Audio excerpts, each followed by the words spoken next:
Assalomu alaykum. Agar sizni tug'ruqdan keyingi tushunarsiz hissiy jarayonlar qurshovida bo'lsangiz, demak bu video siz uchun.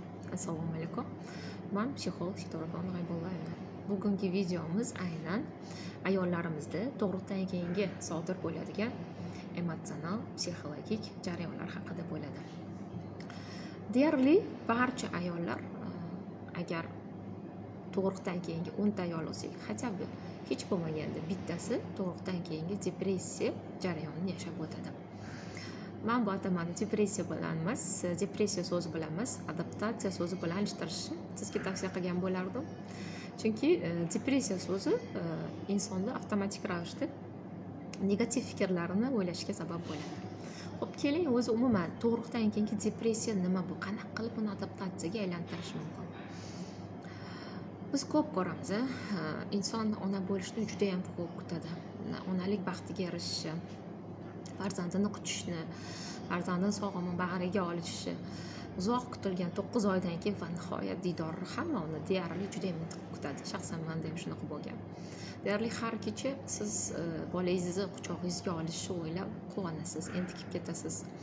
Bu hislarni his qilishni har bir onaga albatta tilagan bo'lardim, lekin negadir 9 oydan keyin aynan tug'ruqdan keyingi jarayonlar deyarli insonda buni ba'zi hollarda teskari variantni ko'rsatadi. Nega?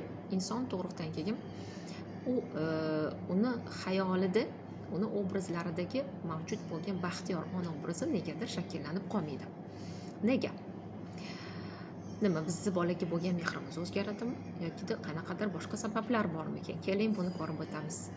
Deyarli bola tug'ilgungacha bo'lgan davrda bola bizni vujudimizda u ovqatlangan, qorni to'ygan, tinch uxlagan, issiqda, hech qanaqangi xavfsiz bir joyda biz tinchgina nima deydi, mazza qilib yuramiz. Ya'ni biz bolaga qarashimiz uchun, ovqatlantirishimiz uchun alohida bir vaqt ajratishimiz shart emas.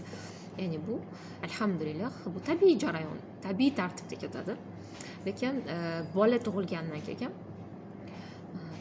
onani hayotida, onani kunlik rejimida avtomatik ravishda o'sha o'zgarishlar sodir bo'ladi.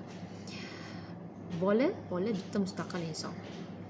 Aynan bola, ayniqsa chaqaloq tug'ilgandan keyin uni dunyoda aynan dunyoga, ya'ni yerga moslashishi bu birinchi navbatda onani bolaga beradigan yordamiga juda ham bog'liq.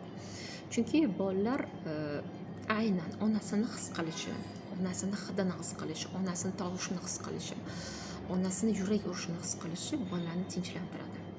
Lekin bir paytlar shunaqa bir paytlar ham bo'ladiki, e'tibor qilganmisiz, bola onasida emas, boshqa bir oila a'zolarini qo'lida jim tinchlanadi. Shunaqangi bir yig'laydigan injiq bola onasida emas, boshqa insonlarda tinchlanadi. Buni sababi nimada? Keling ko'rib o'tamiz. Aynan ona tug'ruqdan keyin onani ham fiziologik, ham psixologik holatlarda o'zgarish ketadi. Nega? Chunki ona 9 oy vujudida ko'tarib yurgan bola dunyoga keldi. Birinchi navbatda jism, ya'ni bizning fiziologik holatimiz adaptatsiya qilishni boshlaydi. Va bunga ko'nikib olish uchun albatta vaqt ketadi. Lekin biz nimagadir odatda adaptirovать qiladigan jarayonni avtomatik ravishda bo'lishini xohlaymizmi yoki biz o'zimizni shu qadar bir robotlashtirilgan sistemaga qo'yganmizmi bilmayman. Negadir odatda adaptirovать qiladigan jarayonni biz umuman sarhisob qilmaymiz. Biz bolamizni eson-omon qo'limizga olib oldikmi, bo'ldi, biz xuddi bir terminator kabi hayotni boshlashga o'zimizga qanaqadir start beramiz. Ya'ni tug'ruqdan keyingi bo'ladigan holsizlik, uyqu bosishi, oldingi rejimga tushib olishgacha bo'lgan bir qandaydir holatdagi vaziyatlarni go'yoki bir katta bir muammo sifatida ko'rib boshlaymiz. Nega? Chunki biz o'zimizga nisbatan shunchalik adaptirovать qiladigan jarayonni qabul qilmagan bo'lamiz. Tug'ruqdan keyin kechadigan jarayonlardan birinchisi onada asabiylik holati. Onada boshqalar bilan munosabatlarni cheklanganligi hisobiga stresslar, kayfiyatni o'zgaruvchanligi. Ba'zida qarasangiz yig'lab turibdi, ba'zida kulib turibdi. Ba'zida hech qaysi jarayon uni xursand qila olmaydi. Hatto go'dagini bag'riga bosishi ham. Uyquni buzilganligi, doimiy qanaqadir qo'rquvlarni borligi, kayfiyatni yo'qligi, tushkun bir holatdaligi, yuzlarida qanaqadir so'lg'inlik, yuzlarida qanaqadir tetik bir kayfiyat yo'qligini ko'rdingizmi? Demak, biling bu onada hozir tug'ruqdan keyingi depressiya. Qanaqa qilib buni adaptatsiyaga aylantirish mumkin? Birinchi navbatda tavsiya qilgan bo'lardim har bitta onalarimizga, har bitta kelinlarimizga, har bitta yosh onalarimizga atrofingizdagi insonlardan yordam so'rashdan uyalmang. Birinchi navbatda turmush o'rtog'ingizdan. Atrofdagi insonlarni bu vaziyatda sizni kayfiyatingizga ta'siri deyarli katta bo'ladi. Misol uchun, shuni ham endi muammo qildingmi, o'tib ketadi, hech qisi yo'q. Hamma tuqqan, hamma ham ona bo'lgan, senda ham o'tib ketadi. Bu onalik, bu nima deb o'ylovding kabi so'zlar bilan sizni atrofdan kayfiyatingizni tushirishga qaratilgan so'zlar albatta sizga ta'sirini o'tkazmay qolmaydi. Juda ham katta ta'sir qiladi desak adashmagan bo'lamiz. Nima qilishimiz kerak? Bilingki, tug'ruqdan keyingi vaqtda onani oldingi holati, oldingi kun tartibiga qaytish uchun onada resursni ba'zi chiroyli tartibda me'yorga kelgan bo'lishi shart. Bu nima degani? Misol uchun, siz bolangiz tug'ilishdan oldin har 2 soatda, har 3 soatda bolani oziqlantirish uchun uyg'onmas edingiz. Bir maromda uxlar edingiz. Deyarli chaqaloqni emib olish uchun ketadigan vaqtda siz boshqa ishlaringizni qilardingiz. Endi bitta inson, mustaqil inson, shunaqangi bir insoncha borki, siz unga butun bir e'tiboringizni berishingiz kerak. E'tibor bilan birga mehringizni berishingiz kerak. E'tibor qilganmisiz? Ba'zi onalarda aynan uyquning buzilishi, tug'ruqdan keyingi depressiya onada ko'krak sutini tezroq tugab qolishiga yoki umuman yo'qolib ketishiga yoki umuman kamayib qolishiga olib keladi. Ko'ryapsizmi? Aynan insonning kayfiyati uni jismidagi o'zgarishlarda juda ham katta o'rin egallaydi. Endi nima qilar ekanmiz? Qarang. Demak, biz bildik, tug'ruqdan keyin ayollarimizda deyarli 10 tadan hech bo'lmaganda bitta ayol bu jarayonni yashab o'tar ekan.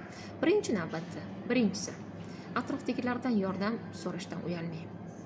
Birinchi navbatda turmush o'rtog'ingizdan. Ikkinchisi, o'zingizni holatingizni bildirishdan hech qachon chekinmang. Dadajonisi, hozir men shunchalik uyqum keldiki, bitta uxlab olay, bolajonimni shundoq qarab turing. Ishoning, hattoki yarim soat, 1 soat kun davomida bitta uxlab olganingizni o'zi sizda o'sha hattoki kayfiyatingizni o'zgarishida, jismda tug'ruqdan keyingi jarayonlarni tiklanib olish jarayonini tezlashtirishi mumkin. Keyingisi, bitta narsani to'g'ri tushuning, sizdagi hissiyotlarni boshqalarda bu shaklda o'tmasligi bu normal. Nega anu falonchida o'tmadi-yu, nega menda bor? Nimaga men o'ta olmayapman? Nimaga men shunaqangi bir sheva tilda aytganda slabiymanmi? Nimaga menda to'g'ri kechmayapti? Ya'ni o'zingizni boshqalar bilan taqqoslamang. Chunki yer yuzida nechta inson bo'lsa, xuddi shuncha insonni turli xil emotsional, turli xil fiziologik holatlari mavjud, turli xil jarayonlarda, holatlarda bo'lishi bu normal. Har bir inson boshqa bir insonda takrorlanmas jihatlarga ega. Shunday ekan, o'zingizni boshqalar bilan taqqoslamang. Qaysidir o'rtog'ingizda bu shaklda tug'ruqdan keyingi jarayonni ketmaganligi bu anglatmaydiki, xuddi sizda ham shu shaklda ketish kerak. Siz o'zingiz boshqalar bilan taqqoslamang. Keyingisi, mana shu baxtni his qilib olishga harakat qiling. Chunki ishonasizmi? Bolalar shu qadar tez katta bo'lishadiki, siz payqamay qolasiz. Bolangizni chaqaloqligini, ingalarini, hidlarini sog'inishni boshlaysiz. Bitta narsani unutmang. Agar siz xotirjam bo'lsangiz, agar siz kayfiyatingiz joyida bo'lsa, sizda ona suti, ko'krak suti ham me'yorida keladi. Agar sizda kayfiyat o'zgarsa, oiladagi kayfiyat o'zgarishiga ta'sir qiladi. Chunki bitta ko'rib chiqaylikda, agar ona kayfiyati o'zgarsa, deyarli turmush o'rtog'ini ham kayfiyati yo'q, qaynona, qaynotasini ham, bolalarini ham, hattoki chaqaloqni ham. Boyagi gapimni eslaydi. Shu bir paytlar shunaqangi bir holat bo'ladiki, ona bolani qo'lida emas, dadasini qo'lida tinchlanadi. Nega? Chunki u paytda ona charchagan, holdan toygan, uxlamagan, to'g'ri ovqatlanmagan, to'g'ri dam olmagan, o'ziga qarashga ulgurmagan, resursning bazasi to'lmagan ona, ya'ni quvvatda, kuchda bo'lmagan onadan bola qiynaladi. Bola unaqangi onani yonida qolishdan qiynaladi va qarabsizki, kun davomida ovqatlanishi me'yorida, uyquga to'yib olgan, kun tartibi chiroyli bo'lgan, energichning otasini qo'lida uxlab qoladi. Bu normal. O'zingizni bu jarayonda men yomon onaman, men bolamga qarolmayapman yoki man boya aytgan slab onaman, men bolamga yaxshi qarolmayman kabi so'zlar bilan o'zingizni cho'ktirib olmang, ruhan cho'ktirib olmang. Shunchaki yordam so'rang, vaziyatingizni bildiring. Bu vaziyatdan lazzatlaning. Ya'ni chunki bu onalik deb atalmish bir jarayonni mazza qilib yashab oling, chunki har bitta daqiqasi ortga qaytmaydi. o'ylaymanki, berilgan tavsiyalar sizni tug'ruqdan keyingi depressiya emas, balki adaptatsiya jarayonida chiroyli bir go'zal tarzda amalga oshadi. Unutmang, har bitta jarayonni tanlovini, ya'ni u jarayon sizda qanaqa qilib amalga oshishi kerakligi yoki bu jarayonni qay tartibda yashab o'tishingizni ongingizga siz tanishtirasiz. Agar siz depressiya deb nomlasangiz, ishoning, sizni ongingiz bu holat sizga depressiya ekanligini sabablarini ko'rsatib beradi. Agar siz bu jarayonni adaptatsiya deb nomlasangiz, sizni ongingiz bu jarayonga moslashish uchun o'zidagi bor bo'lgan bazani ishga tushiradi. Agar video sizga yoqqan bo'lsa, ulashing.